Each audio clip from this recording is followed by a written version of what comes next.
I'll call the Kansas County Board of Commissioners meeting to order. Please stand for the pledge.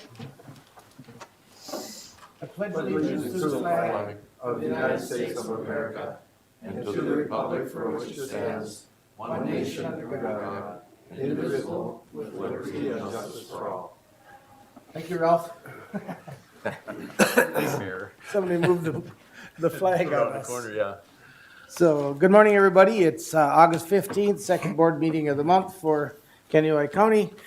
We have a really full agenda today, so I'm hoping everybody ate their Wheaties this morning. So, before we move to the consent agenda, there's a couple of minor changes. So at 10:15, if you go to your second page, following the resolution 2023-30, we'll follow that, if everybody's okay with it, with the committee reports and calendar, which is generally at the end of the meeting. And then we'll recess. And after the recess, we'll go into a work session.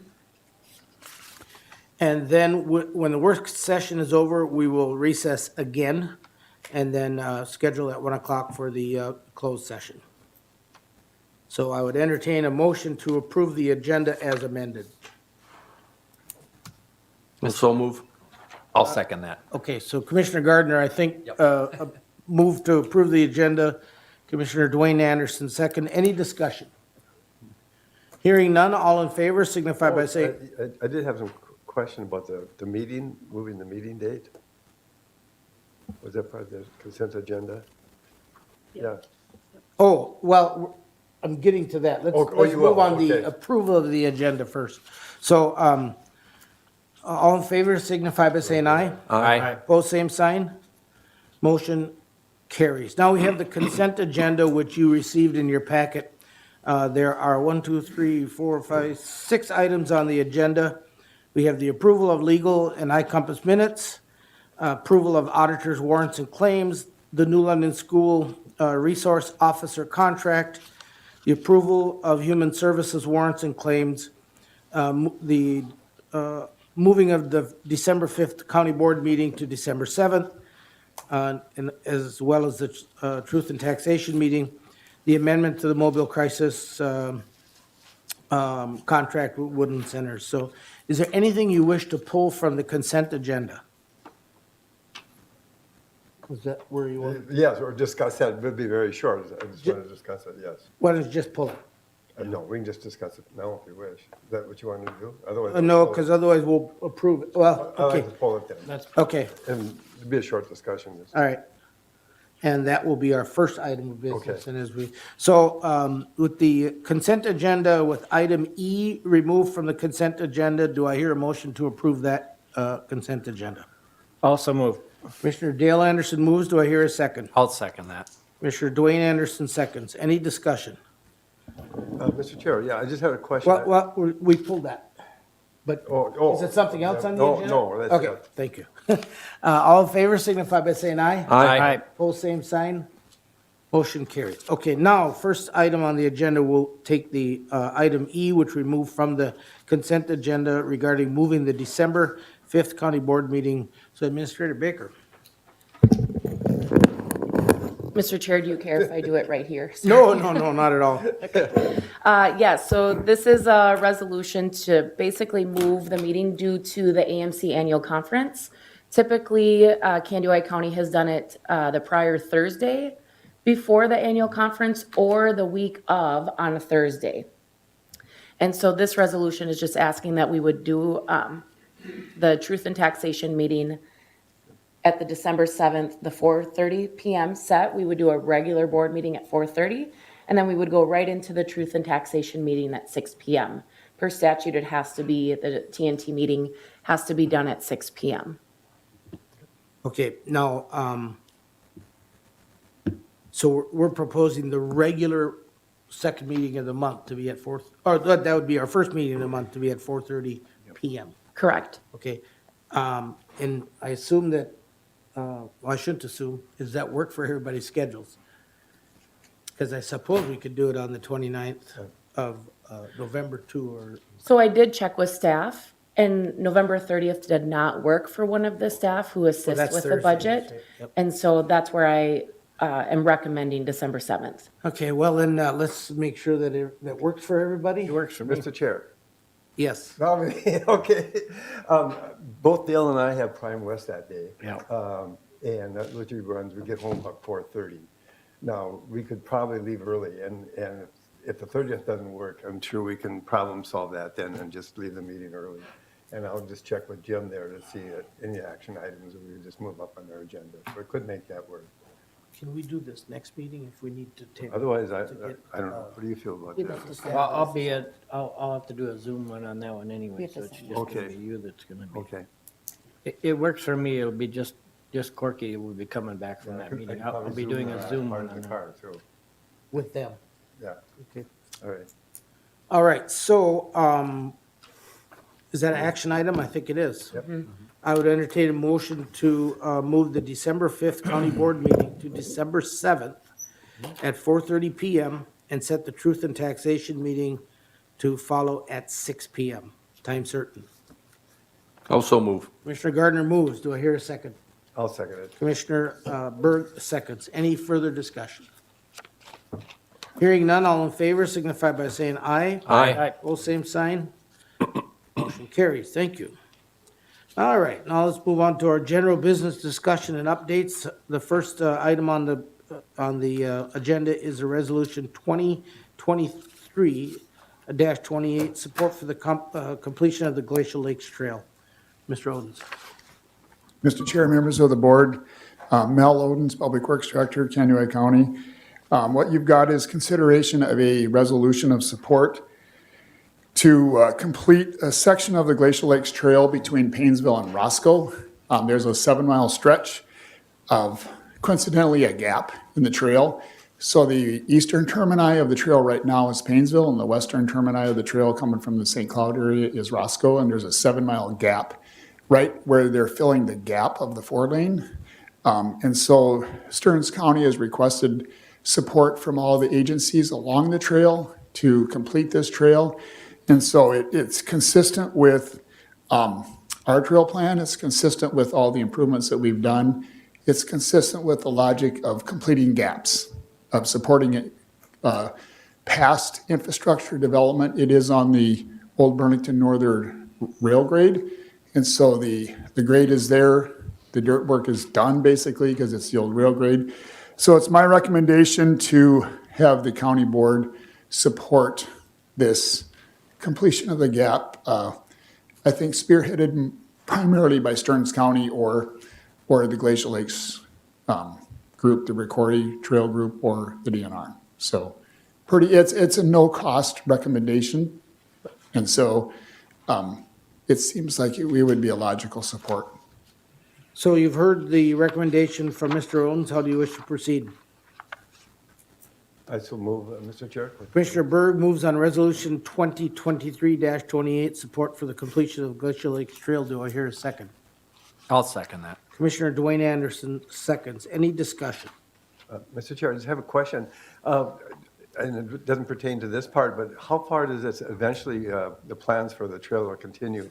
I see it's not finished from Richmond to Cold Springs, but when they finish that off, is that going to be the end of the trail? You know, that was one thing that I was gonna do even while I got here. Okay. To figure out how many miles this trail would complete, because I Yeah. do know that it's really active up on that end. And then it gets to Richmond or, Roscoe and it terminates. And I know our trail from, the Spicer, New London area and northerly is really active, but I think it's not as active because you don't go anywhere. You deadhead. You get to Paynesville and you're done. You know what I mean? And in doing our trail surveys and our trail plan, people like, back in the day, they like loop routes or more, destinations. They want a safe route. And when you just go 10 miles and stop and then turn around and go back what you just looked at, it's not as maybe appealing to the user. So I think this will definitely increase the usage from New London northerly. I really do. So I don't know how many miles it is. Any other comments or questions? I've wondered for years why that gap was always there. Now, is that a designated part of the Glacial Lakes Trail, or do they Yes. have to acquire all of that from BNSF? or- No, it's a designated part. It's just an unimproved part. I think it's Just was no money. time, resources, and money. Yeah, I mean, you apply for grants, you do things, and, Yeah. it's like the Sibley Trail. That's been how many years? So, to Mr. Berg's question, I'm just wondering how old your map is that you were looking at, because there was significant work done on that trail this past summer. It feels like there is a trail between Cold Spring and Richmond. But I could be wrong. Yeah, I believe there is. Because I see when you're driving, it's right along the road there. Yep. So anyway, it makes sense to complete that, because then it ties into the, what's the one up in Oh, the, Stearns County going Yeah. towards Sauk Center? So yes, that one. whatever one it is. You know what I'm talking about. Anyway, all in favor of the resolution 2023-28, signify by saying aye. Aye. Both same sign. Motion carries. One question I had for you before, when a constituent of Dale's, but a friend of mine, saw the agenda, he asked, me whether or not we had ever passed a resolution to complete the trail between Sibley State Park and New London. And so I forwarded that on to Mel, and he's indicated that we have never done that. Right, we cannot find any now, we would fully support that because it fully supports our whole system, We've worked with them, we've even received a grant to extend our box culvert on County Road 40 just west of New London. So I think maybe it would be appropriate to do a resolution at another time, but I think we almost thought we have, but we haven't because we've accepted money and we've supported it along our road. We've supported it to go under. In fact, they want to go under County Road 9 just south, right on the west side of New London. We've supported that. We just have never supported the project by resolution, I guess. It would be, So, I don't know how far back in the archives you dug, but I do recall testifying on behalf of that trail long before I was a commissioner, so maybe it's older than your tenure here. yeah. But, yeah, if we don't have one, it seems to make sense to me that or we we could refresh it. refresh it, right? All right, So thank if you desire, we can certainly do that, if that's something that you want us to consider. we can always turn it down if you bring it forward. All right, thank you. Next on the agenda is Resolution 2023-29, State of Emergency Declaration for the July 25th to 26th severe summer storm. So Stephanie? Hello, Stephanie Felt, Kanuai County Emergency Management Director. I'm just going to give you a quick kind of summary on how things went to get you up to speed on where we were at for the storm. So the New London Fire Department was paged for weather spotting at 10:43 on July 25th. And the National Weather Service reports that a tornado with max winds of 85 miles an hour and a path length of 1.4 miles and a width of 75 yards occurred for only 2 minutes from 11:02 to 11:04 p.m. However, there was also a lot of damage caused by extremely strong winds and downbursts out of that storm as well. Emergency crews, including New London Fire Department, Kanuai County Public Works, and different power companies cleared the roadways from 11:21 on July 25th to 2:09 on July 26th. Emergency Management conducted an initial damage survey with New London Fire Department, and due to the significant amount of damage, MINVOAD, or the Minnesota Volunteer Organizations Active in Disasters, we requested their services for tree cutting and debris clearance. So then we were in contact with the senior living facilities to facilitate cooling areas since the power was out and we had the extreme heats. New London Spicer High School was on standby to act as a cooling center for the community. We just didn't have to actually initiate it. We worked with the Red Cross for the families in need of assistance due to damaged homes. And Incident Command consisted of Emergency Management, New London City Administration, New London Fire Department, and the New London Fire Department. And the EOC was staged at the New London Fire Department from July 26th through August 2nd. And after August 2nd, the scope of work was managed through the City of New London.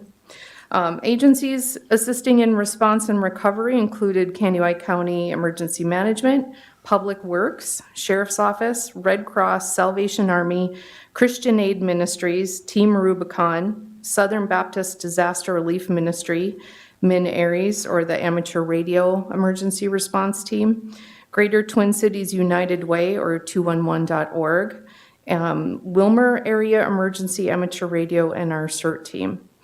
So we coordinated more than 46 requests for tree cutting and debris clearance through the Crisis Cleanup Software Program.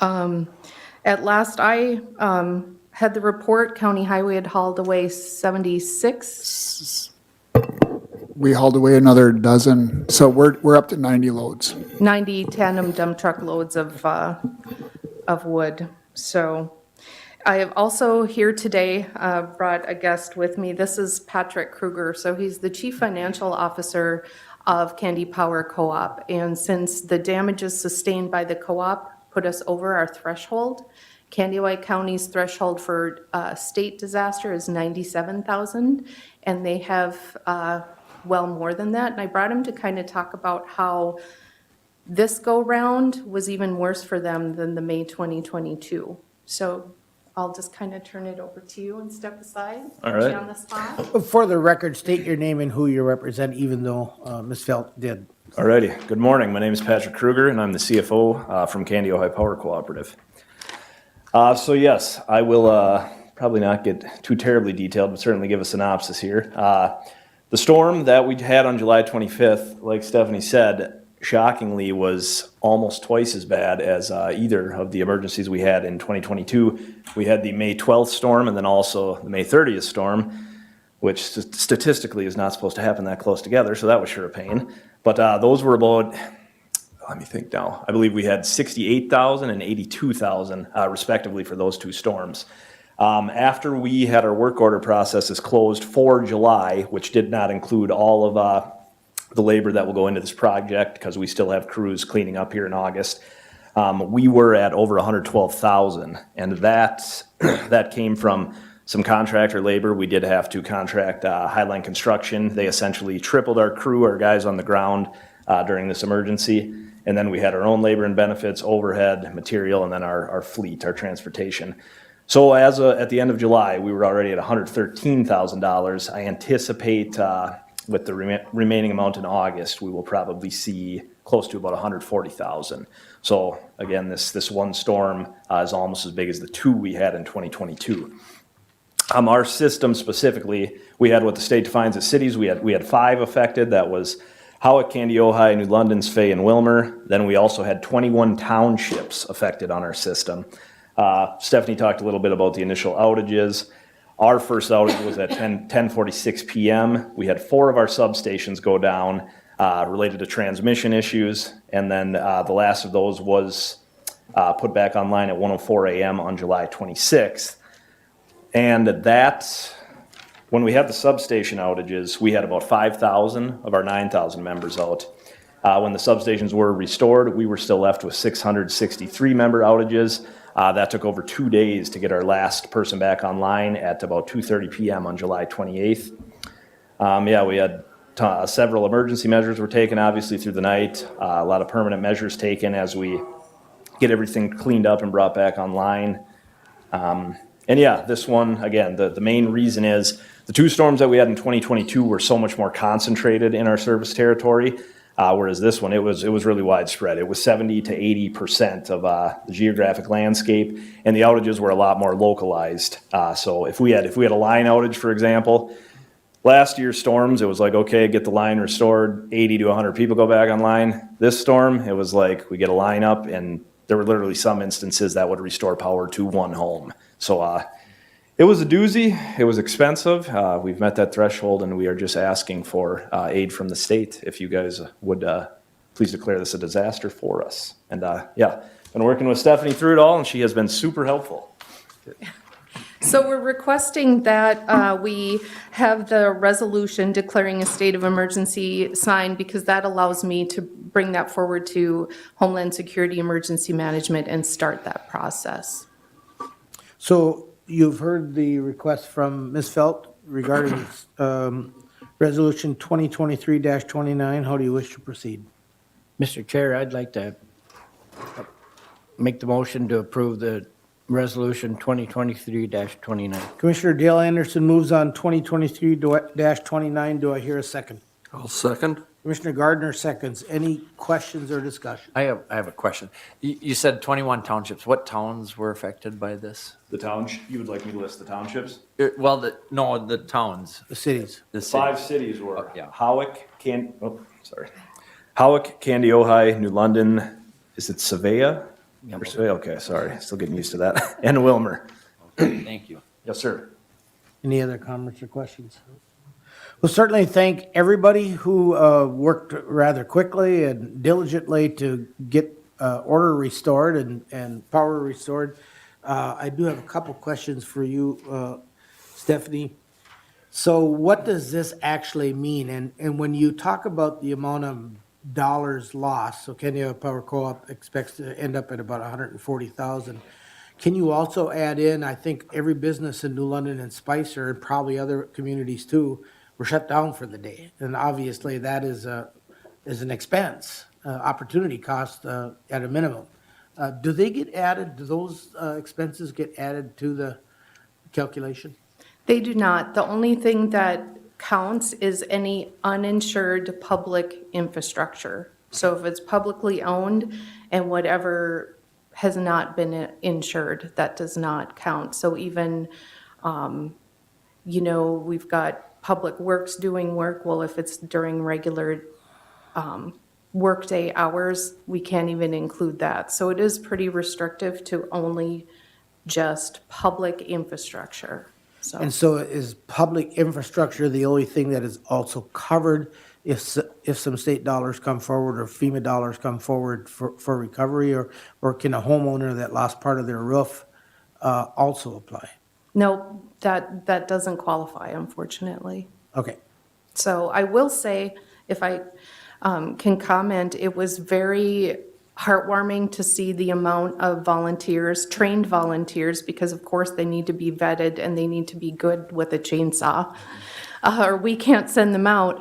But just the way the community kind of rallied around those volunteers that came in from all over the Midwest. The Wilmer Community Foundation gave us some funding to feed them and provide lodging for some of them. And it was so hot. I was making them sit down and hydrate because they just wanted to get out there and cut up those trees. And it was dangerously hot, but between these response agencies that came in and the public works crews, they were just absolutely amazing. Thank you. One can only imagine what the folks in Maui, where do you start in a place like that? I mean, this was rather small by comparison, and where do you start? So thank you all for your I have one efforts. We more. need to vote. Oh, go ahead. Yeah. So have townships contacted you for any cleanup costs that they've had, or will No this- townships. New London was the only one that requested Okay, assistance. you've sent out emails and stuff to contact them, and, okay, all right. But to his point, do they have time yet? They do. If there's a township that has uninsured damages, they can certainly let me know, and then we could add that. Since Candy Power has got us over the threshold, then whatever else is added, each agency doesn't have to come up with that amount. We've already met it. So my guess is Lake Andrew and perhaps Norway Lake and Colfax Might have some. might have some damage over there, and I don't know about St. John's and I don't know. any of the, so. Any other comments or questions? All right, so all in favor of the motion signify by saying aye. Aye. Opposed, same sign. Motion carries. Thank you very much. Thank you. Do you sign that now, or do I leave it? I can, or should we do it later? We can do it, you can have it. Okay. We have copies too. Then you may proceed with the declaration for the 75 years. Well, a declaration's. Or it's not, Yeah, maybe and not a even- declaration, maybe a- I do have, hopefully this will work.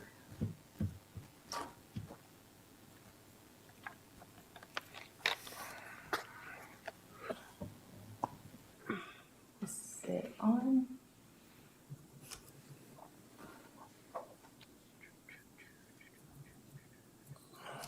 Anybody know how to wake this guy up?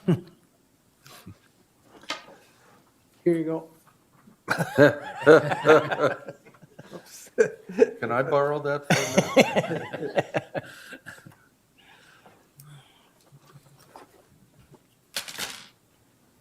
He's coming around the corner if you can't get it, Kelsey. Is he coming? Yeah. Yeah, here comes Al. Our knight in shining armor. It's, it won't wake up.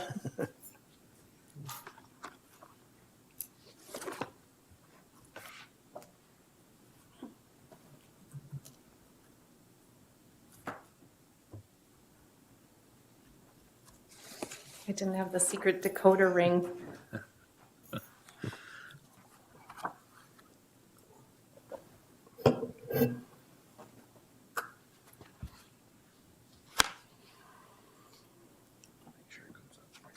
Thank you.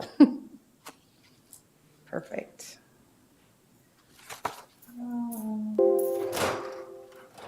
Sorry, my support staff is so good at this, and then I'm on my own, and here I am.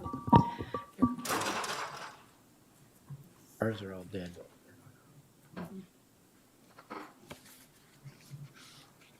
It's showing up there, though. Do we have to power these up? We talked about upgrading some of this equipment too, didn't we? Possibly. There must be a grant. There we go. Push your button. Turner's on. So, We got her. We got her. We got her. okay. Turn him on. No, I gotta take off the. There we go. We got her. Officer Step. I never touch it. ID 10. Thank you. What's that? Yeah. Thank you I much. get told don't touch stuff. I know. Thank you. Thanks, Logan. Okay, so again, Stephanie Felt, Emergency Management Director, but also Administrator of our Candiota County Rescue Squad. And we're excited this year, we're turning 75. So it's been around for a long time. And we've enlisted the help of the Candiota County Historical Society to kind of help us track through, you know, who was chief when and when exactly was it merged with Wilmer and when wasn't it? So they're being real troopers and going through a lot of scrapbooks and boxes of old pictures. But I just wanted to make a presentation just to kind of let you know what the scope is of the squad itself. So again, established in 1948 under the Civil Defense Department, which is what emergency management was called back then. We currently sit at 20 members on our team, and they are on-call volunteers responding whenever the pager goes off. So the whole team is on call all the time. We're a countywide asset that averages 138 calls per year, and the calls we respond to are auto extrication is what we're really known best for. This is a training picture, so everyone looks a little relaxed, and that's why they're taking turns lifting a vehicle off of a trapped individual, which is a dummy for this slide. Here's one of our team members popping a door on a vehicle. Here's some more, I'll call them vintage photos. I don't have a date on it yet, but just showing kind of the team working in different environments and different just physical aspects of crashes. They're down slopes, they're in ditches, all kinds of things. Here, we're showing them training on heavy duty equipment. So whether it's tractor trailers, you know, farm machinery, any kind of large vehicle, which now we can support through the heavy duty struts that we got, but they train on that, which is a whole different scenario as well, especially buses. You have to be very careful where you cut. They also respond to ice rescue. So here's them in what we call the Mustang suits, jumping into the water in case there's someone that falls through. Here's a couple more pictures of that. They also respond to agricultural incidents, whatever those happen to look like. Here's the team being briefed before going out for a land search and rescue. So they are the county's first asset under the sheriff's office to provide those grid searches, as well as act as team leads if we do bring in volunteers or other agencies. They're trained up to act as those leads. Water search and recovery. This is a picture of the team shoulder to shoulder doing a sweep of one of our lakes. And I just love this picture because it's a very old air supply truck. I don't know if Corky's smiling, I don't know. I won't say. So air supply is kind of a big deal for the county as well, because any fire department that requests on-scene air tank refills, we will go to anyone that requests it.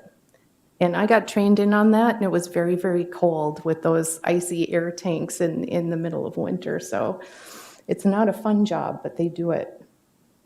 And I love this picture. This is one of our team members who was catching polar plungers all morning, and she was really iced up. She was just really crunchy, if you can see by this picture. But I also wanted to show that they support public events and public education and demonstrations.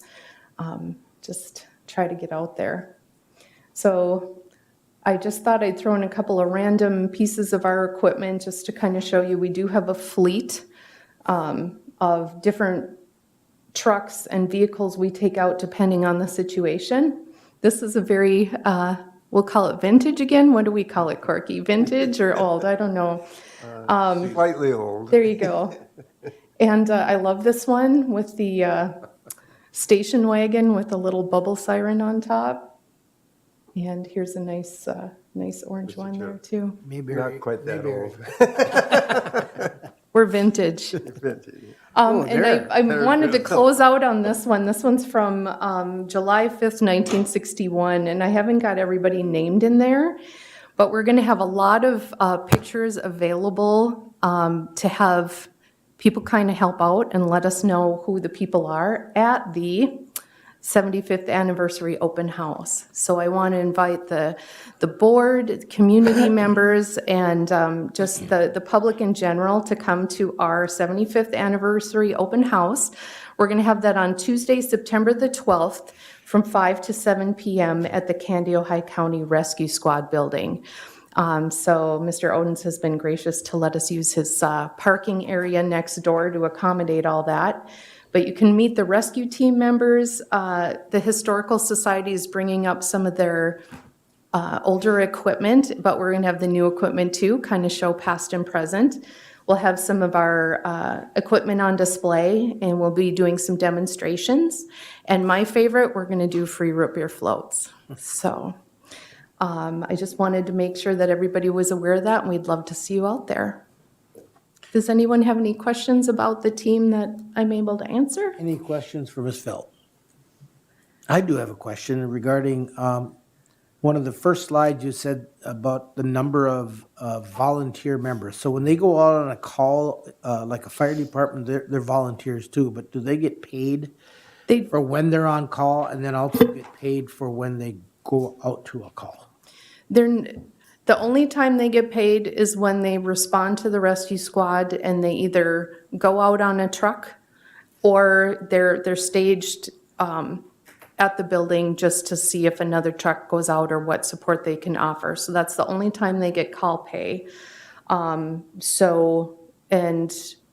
right now they're at $17 per hour. So I'm trying to get that up. And so when they, follow-up question, when they are in training, there's a significant amount of training that must take place here in order to operate the equipment and respond. Is that also paid time? It's capped at 2 hours currently, which is something I'm trying to get changed to and will probably be bringing forward because all the other agencies within the county are paid for how much time they spend. So say we have, like last summer we had the water search and rescue down at Big Candy. We had members out there for 8 hours a day and they're taking time off of their jobs, but they're only getting paid for 2 hours. Or the train derailment. We did get some refund from Burlington Northern. I did submit for that, but if we weren't receiving payment for that, some members were out there for 12 hours. But where it stands now is they're capped at 2. So I'm trying to get them more on par with what the other agencies have. All right. Any other questions or comments? No. If not, thank you very much for that presentation, and hopefully people will come out on the 12th of September from 5 to 7. Mm-hmm. Very good. Thank you. Thank you.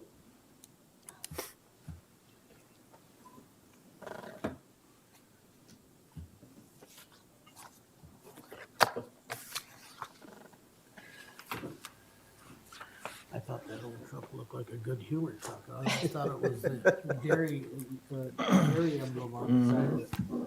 It was a bread truck. It was a bread was a truck? bread truck. Oh, you're very close. Thank you. Thank you. Nice presentation. All right, next up on the agenda, the proposed 2024 EDC budget. Aaron Backman. State your name and position for the record, please. Hi, Aaron Backman, Executive Director of the EDC. I'm very pleased to be here today to present our 2024 budget. This is my 9th budget presentation to you, and I think you'll find it hopefully beneficial. It is once again balanced. I like to have a balanced budget that I present. The EDC's Joint Operations Board on June 8th and the Joint Powers Board on July 27th approved this proposed 2024 budget of the EDC. The revenue for the EDC totals $723,906, including a county tax levy of $608,056. The budget represents actually a decrease of about $500,000 from the current year budget of $1,223,865, which had a significant number of state and local grants. The county tax levy represents a $30,056 or 5.2% increase over the current fiscal year. The primary driver of that is that we are looking at a shared position between UCAP and ourselves on a child care community coordinator position. 60% of the time would be paid for by UCAP, 40% would be paid for by the EDC. And so $28,000 in the budget reflects that priority. I'll talk a little bit about some of the budgets. I'm not going to go, thankfully, I'm sure for you, line by line. But I'll highlight a couple of things. On the first page, you can kind of see the revenues. We expect or are hopeful that we'll be able to get some grants from different agencies. We're aiming for McKnight Foundation and some other ones. About 84% of our revenue base comes from the county levy, so we are very appreciative of the county's support. On page 2, one of our mainstay programs, and Sarah is here that can respond to any questions you might have, but the Elevate Community Business Academy has been going on. We've had our 5th graduation. We've had 50 graduates that have come out of that 12-week entrepreneurial program. We're very pleased with that. It's starting to get attention around the state, et cetera. Believe it or not, I think, what do we have, 78, I think, 79, great, 79 people that are on the waiting list for this program. And I can tell you, we really appreciate not only the local support, but the financial support, for example, from SWIFT, Southwest Initiative Foundation, has been a mainstay for us, plus deed support as well. We have some initiatives that are going on. For example, agriculture and renewable energy. We're going to be having a involvement with Farmtastic, that is Stingers Night. Unfortunately, they lost for the Rocks, but what can I say? So that will be good to promote that. On the bottom of page 3, you can see BRE, Business Retention and Recruitment. There is the Child Care Initiative. That will actually be a contractual involvement with UCAP, so not technically an employee of the EDC, but under contract. And you can see that actually it begins this year. We have worked on a shared services agreement that was approved by the Joint Powers back at the end of July. We are buttoning that up and should be hopefully wrapping that up soon. I believe they have a candidate in mind that they would hire, that is UCAP, and then 3 days a week, hopefully they would be at UCAP, 2 days a week they would be with us. Other questions, I would stand for any questions. I'm trying to get back on track in terms of time for you, but any questions that you would have of me? Any questions for Mr. Beckman? I just have one, and maybe I misunderstood it. I thought at the Joint Powers meeting, you indicated there was about $8,000 of revenue that still needed to be identified in order to make this a balance. But have you found that since then? Because I think you said it was a. Right, on the first page, right above. Because I probably have an older copy here. We don't. Yeah, on the front page, revenues, where you see total grants, and then right above it, we've added the 8,000 there for other grants. We've had a pretty good year for grants, in fact. Sarah was involved with several of them. We've had about 20 million in broadband, or we're including other stuff, but definitely 4.9 million in broadband grants that were over the past year in terms of federated, et cetera, and then additional grants that were approved more recently. We've had grants related to childcare, 200,000, and we've leveraged that as well with the city and the county and others, SWIFT. We were able to get a $900,000 grant approved for the city of Wilmer for improvements to County Road 40, and that's pertaining to the MB Rail, or the rail park in west of FedEx, for example. So we've had a solid year, I think, for broadband. We've had a solid year for dealing with childcare, I feel. And then, though there's more work to be done in that area. And then I think we've made some progress relative to housing. It's been a full court press trying to find developers that are interested in working in our community. I'm currently working with around 11 different developers right now on a variety of housing types. So that is keeping me quite occupied. So, Commissioner Gardner. Thank you, Mr. Chair. Aaron, related to housing, one of the issues is that there's a crunch in the area of subsidized housing for folks at certain levels below the area median income. Are you finding anybody who's working in that arena that would be willing to work with our HRA on something similar to the 15th Street flats? right.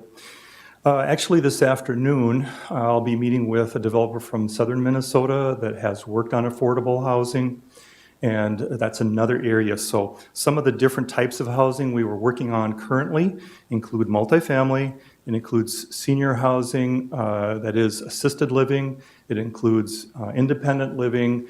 It includes 55 plus owner occupied housing, because we need that slice as well, and those would be in twin homes and fourplexes.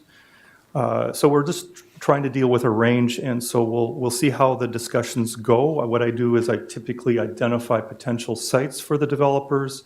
As they come in, we'll meet with them, oftentimes at the EDC, and then we'll go out for a tour.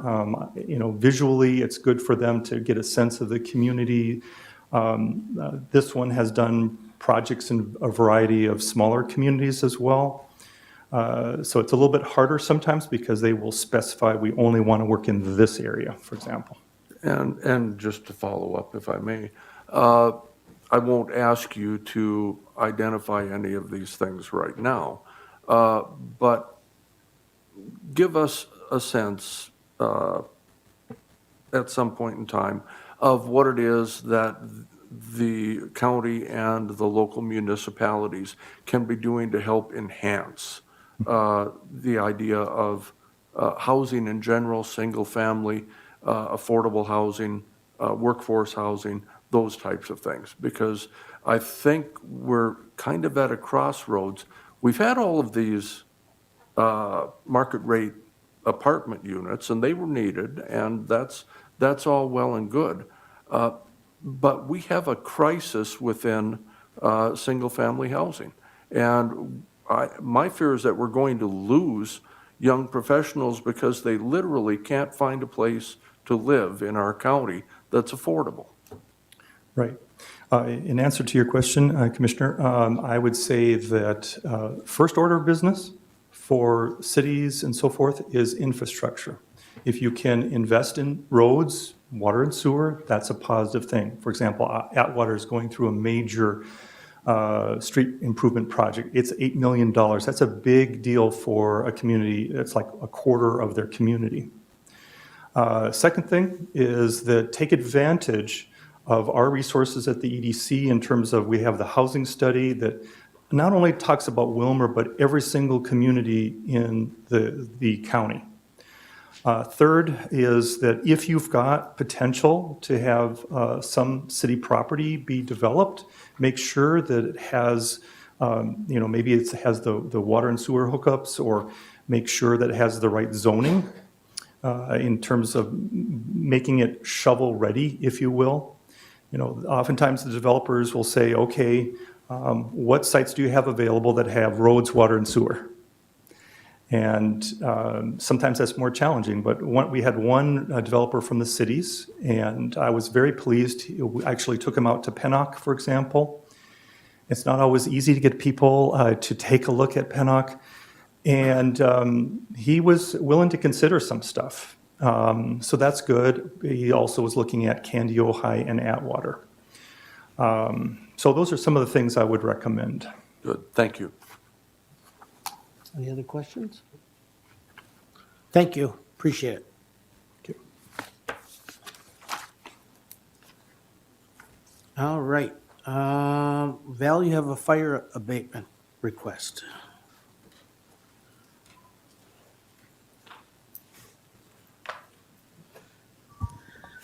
Good morning, Mr. Chair, Commissioners. I am Val Savor, County Assessor.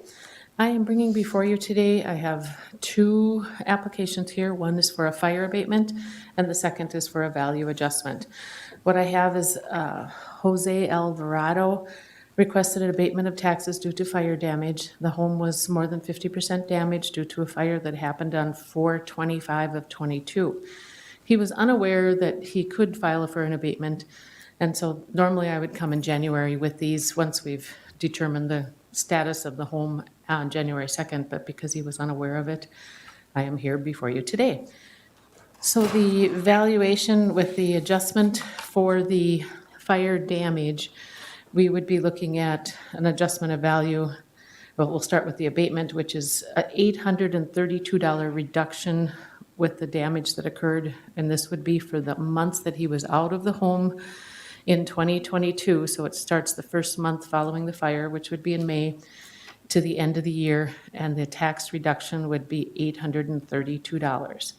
And so I would need a motion for approval for this abatement of taxes, which would be credited towards his second half payable, so it won't be a check written to him, it'll just go towards a credit towards his unpaid taxes second half. So you heard the recommendation from Ms. Vore. How do you wish to proceed? Mr. Chair, I'll make a motion that we approve this fire abatement request. Commissioner Dwayne Anderson moves on the fire abatement request for Jose Alvarado. Do I hear a second? Commissioner Berg will second it. Commissioner Berg seconds. Any discussion? Hearing none, all in favor signify by saying aye. Aye. Opposed, same sign. Okay, Motion carries. the second request is because we were unaware of the damage, the house was valued at full rate as of January 2nd, 2023. So we went into the home and adjusted the value based on what he's going to have to tear out in order to save the house. And so we adjusted the value. It would come from $155,200 and it would go down to $82,600. And I cannot adjust the value Without board permission, once my values are set in March, I have officially, that's my cutoff. And so any adjustments to value after that, I have to bring to the board. So I would need the motion to approve a value adjustment from 155,200 to 82,600. And to be clear, this is on the same parcel. Yes, Thank you.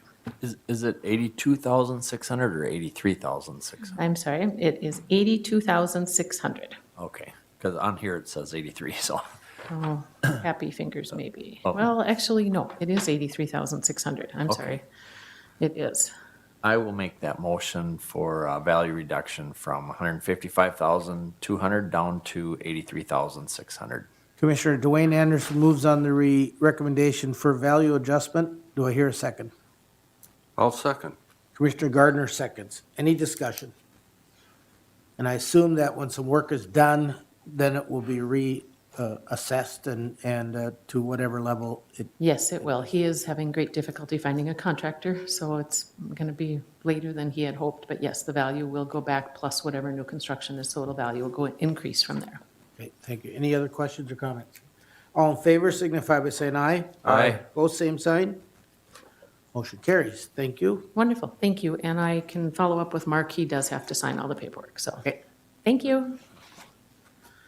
Next up is a request for additional ARP funds for West Broadband Project. Mark Beshen and Sarah Swedberg, welcome. And for morning. the record, state your Yes. name and, Mark Beshen, Chair, EDC Broadband Committee. Good morning to everyone. This is a pretty simple request. As you're aware, we have a West Broadband project with Federated that we received a state grant for, about the $5 million. It's a total of a $10 million project. Essentially, we have a few properties that were not included in the grant or not able to plan or be included in that grant where the mainline fiber runs right by their home. Our mission with the Broadband Committee is to not leave any gaps, and essentially, we definitely don't want to leave any holes.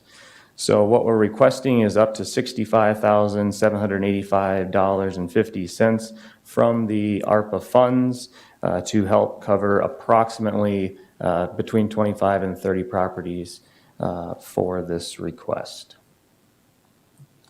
so you heard the recommendation and request from Mr. Beshen. How do you wish to proceed? Also moved. Commissioner Dale Anderson moves. Do I hear a second? I'll second that. Commissioner Dwayne Anderson seconds. Any comments or questions? Just one follow-up question, if I may. Go ahead. How does that set with our ARPA funds that we have left? I can answer that. There's a. You go ahead. Yeah, there's approximately $3.18 million left that has not been earmarked for Okay. something. And I would probably add to this, correct me if I'm wrong, but so the township is also participating in helping this coverage? So St. John's Township has already authorized $1,700 for each of their properties that might be included. I am unaware of the other ones. They are aware of the situation, and probably Dover is probably the only other township that we might find ourselves in this situation. Mamre and Arctander are pretty much covered with all of their properties. And the amount that we're allocating here per drop is similar to all the other requests that we've made that were part of a project, correct? Yeah, this matches what we contributed to the properties in that existing area. Yeah. All right. Any other comments or questions? All in favor of the motion signify by saying aye. Aye. Both same sign. Motion carries. Thank you very much. Did you have anything else? Nothing else. All right. Not yet. We are now to final payment and acceptance on the road project. Mr. Odens. Mr. Chair, members of the board, Mel Odens, again, Public Works Director. What I have before you is final payment for RNG Construction for the work they did on County Road 1. It's in the northwest part of the county. It's a 4-mile stretch of road that extends from County Road 40 up to Trunk Highway 9 on the west side of Norway Lake, or West Norway Lake. This project bids were received last year. And we built the north 3.5 miles. And then this spring, we had to do a box culvert because of supply chain issues. We weren't able to get this box in until this spring. So we completed all the work, all this grading last year, and then we did this 1/2 mile this year. So all items are in order, and in fact, we plan to pave the entire road this fall yet after Labor Day. But we are gonna leave this last 1/2 mile to do the final 3 inches on next year. And then we're also gonna do the intersection at 1 and 40 at the same time. So all things are in order, and we feel good about the project. And so it came in 1.4% under the contract. So it's our recommendation to accept the project and authorize final payment in the amount of $128,731.15, which is the final retainage. So you heard the recommendation from staff regarding final payment. How do you wish to proceed? Also move. Commissioner Dale Anderson moves on the final payment and acceptance on this project. Do I hear a second? I'll second. Commissioner Gardner seconds. Any further questions or comments? No. All in favor signify by saying aye. Aye. Opposed, same sign. Motion carries. Thank you. Thank you. All right, Planning Commission recommendation. Eric, you just made it on time. Thank you, Mr. Chair and members of the board. I have, State your name and your oh, position. I'm sorry, Eric Van Dyken, County Planning and Zoning Administrator. And I have before you today just a single request for action. This is pursuant to the Planning Commission meeting of August 7th. And there is a single item from that meeting. It was a request to rezone a property in the Hillcrest area, the application of Dwayne Neal. The Planning Commission did recommend a denial of this request, and the findings, I believe, as you see in the minutes, are there. If there are any questions, I can take them. Otherwise, that is the recommendation of the Planning Commission to deny the request to rezone. So you heard the recommendation from Planning and Zoning. How do you wish to proceed? I would move on that. Chair would move on that recommendation, citing the staff report of the denial. I'll second. Mr. Gardner seconds. Any further discussion or questions? Sure. Go ahead. Eric, thank you. Just to clarify, this is something that is already zoned as a R2 residential, correct? That is correct. And everything else around it to the east and to the south is residential as well. That's correct. Even though if you move just a little bit west, you know, it's pretty much all commercial.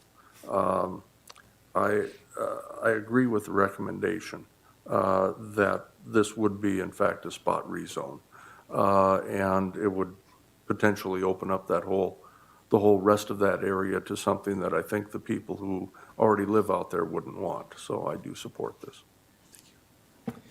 Also, I noted at the Planning Commission, the applicant had not yet purchased this property, but was considering it.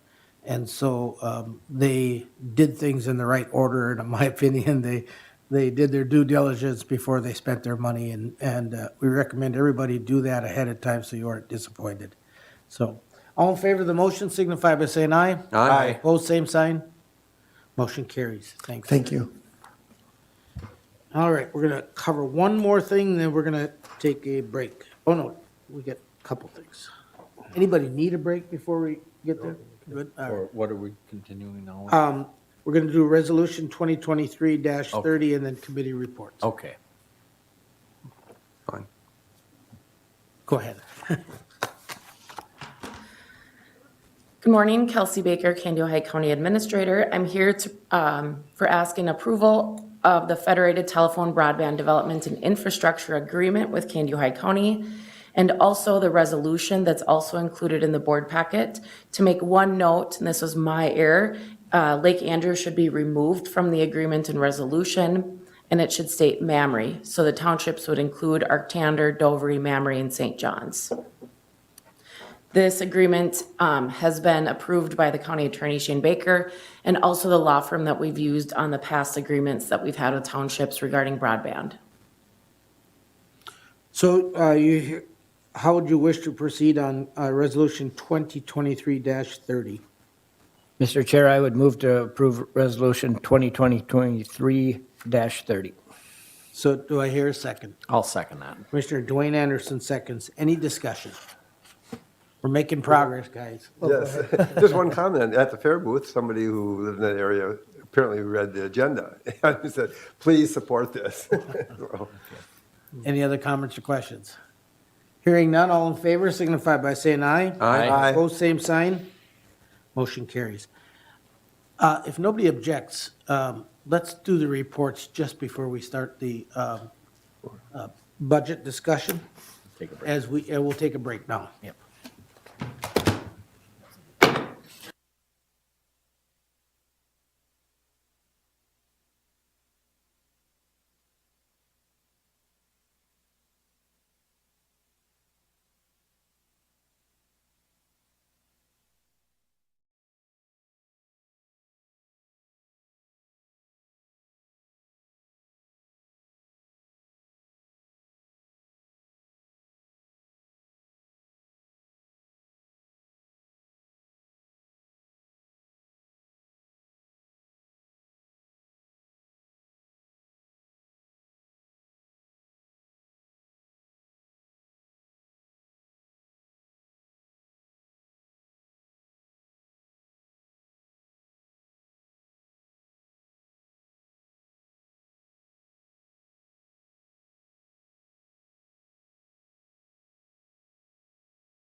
We'll reconvene the Kansas County Board of Commissioners meeting. And with that, we'll go to our report outs and administrative report. Kelsey, should we start with you? Sure. So in the last couple weeks, I've been working on negotiations with the HR director and the 2 personnel commissioners. I've had a lot of meetings with Karen Anderson, Karen Dahlman regarding budget, and then last kind of budget questions with department heads. I've been working with some department heads on staffing needs that have needed to be addressed and be mentioned, and so we're looking at that, and then with an organizational structure on how do we move forward. And then I wanted to mention that we received a Prime West grant within Human Services. One of our child protection supervisors wrote the grant, and we did receive it. It's roughly around $110,000 that we received. And it's going to provide care for when kids are placed into out-of-home placement. There will be therapists that will work with the foster care parents, respite care adults, and then the child, and also the child's mom or dad or family that are in their life. And so I think this is really a progressive, forward-thinking approach. We've done it in a smaller setting, and I really applaud Constance Nelson, the CP supervisor, who really took the lead on this grant. And I just think we have a really good team and really positive things that are happening now in Human Services. So this is really, really exciting to see that we received the grant. So that's it. All right, thank you. Corky, you sounded like you were eager to go. So. I'm not sure eager, but I'd be happy to go next. I don't have a whole lot to report, but I had several meetings. On the 2nd, we had both the Hawk Creek project and the Hawk Creek One Watershed Plan meeting, and both very interesting. Most of the funding for the One Watershed Plan is pretty well earmarked, and new funding rounds are going to probably start in September. So we just reviewed several things and are doing a review of how things have gone for the first go-around. Also, a Prime West meeting, a very, very long meeting we had this last time. And as Administrator Kelsey just reported, is that there's some really good news, and we talked about the different grants they gave out. And it sure has worked out well that we joined Prime West, and with all the grants already, I feel we almost broke even. And it's a very positive experience. A very large organization with that, and a very big board.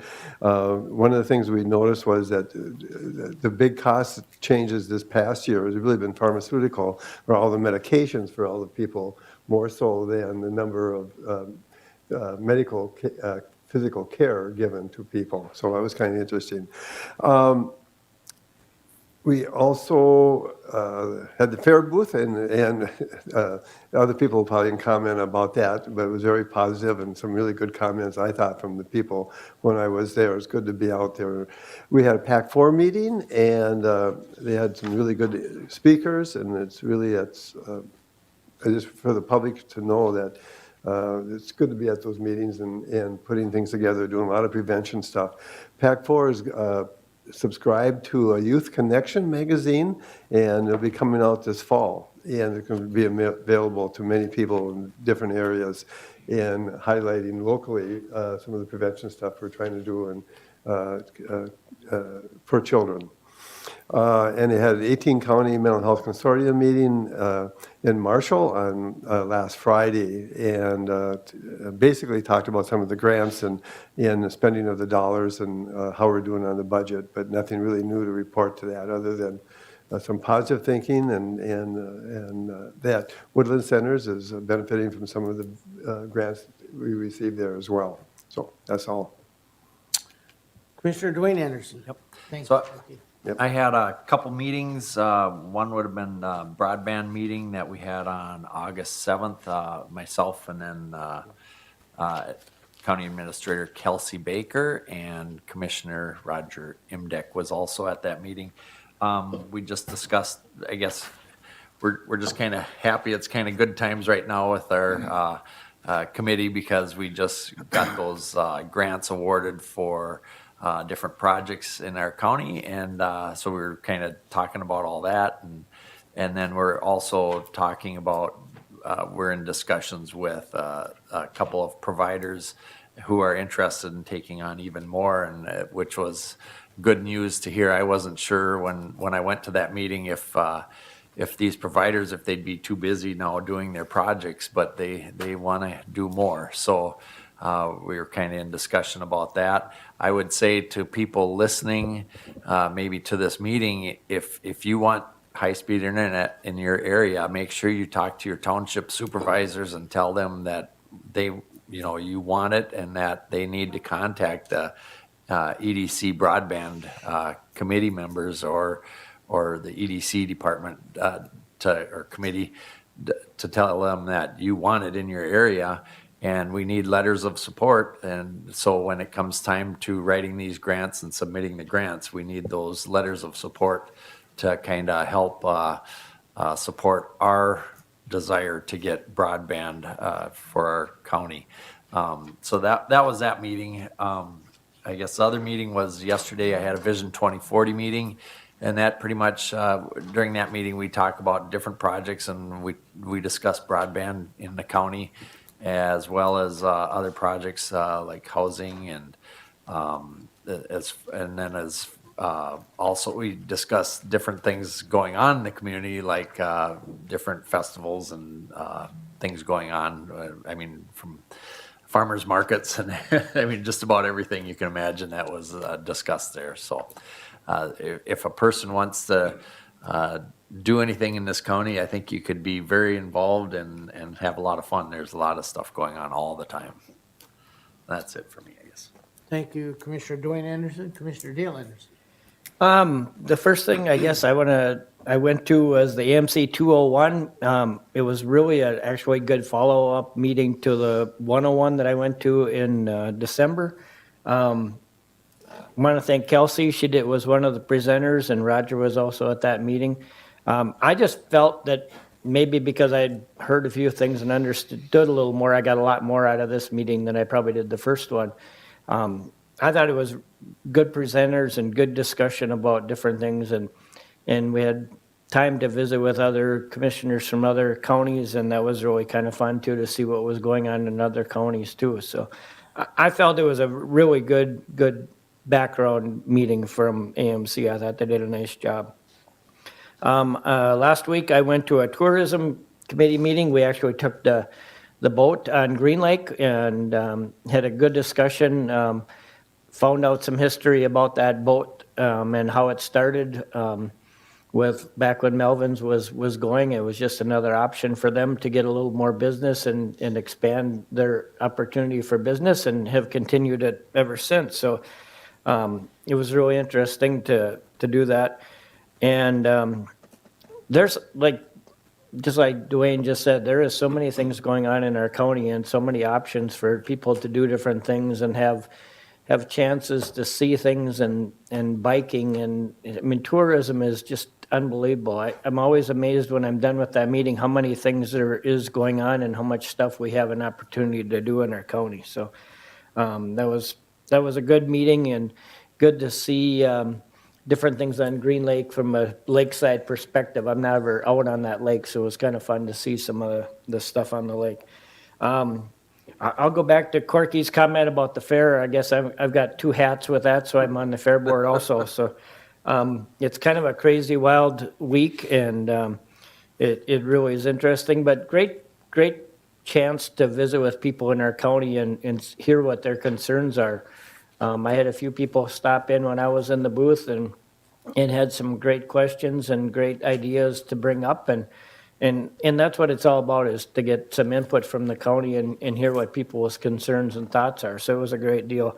And I guess from the fair side, I hope everybody had a great time going to the fair. I know parking gets to be a big issue, but I think we had great turnout and great attendance at this year's fair. So I hope everybody that's listening had a great time if they did attend the fair. So that's all I have.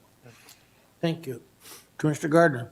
Thank you, Mr. Chair. And Dale, just from my point of view, I think the Fair Board has done a phenomenal job with that entrance and the relocation of certain things there to make that a much more walkable, wide open, much more enjoyable experience. And I hope people will come out next year when it's fully complete and take the fair in. And it was a good time out there. To the point of hearing from people, Friday night, I actually had some young people come by, high school students, and they kind of challenged me a little bit on, what do you do exactly? And so we had a conversation that led to them saying, well, we want to see certain things happen in our communities. I said, are you willing to be part of the solution? Well, sure, okay. So we're going to involve some other folks and try to get this small group together and see if we can get them involved in being the change that they want to see. So that's going to be fun. And my screen went to sleep. I had a Supporting Hands Nurse Family Partnership Finance Committee meeting via Zoom. Sat in for Kelsey on the Chamber Public Policy meeting. Sat in on the negotiations with LES Local 22. And that was a good session. There was a lot cleared, of the items cleared right away, and the follow-up meeting, I would imagine, we'll be able to come to some sort of resolution. That's the hope anyway. Candio High Renville Community Health Board meeting we had last Tuesday. EDC Joint Ops sat in on that, and we got a much more in-depth view of the budget than we got here today. And that's what I see that I can report on right now. So thank you. Thank you, and the advantage of going last is that some of these things I can cross off, but I have something to add to a couple of them. On August 3rd, I was also at as Dale mentioned, and Kelsey, the three of us were all at the County Government 201.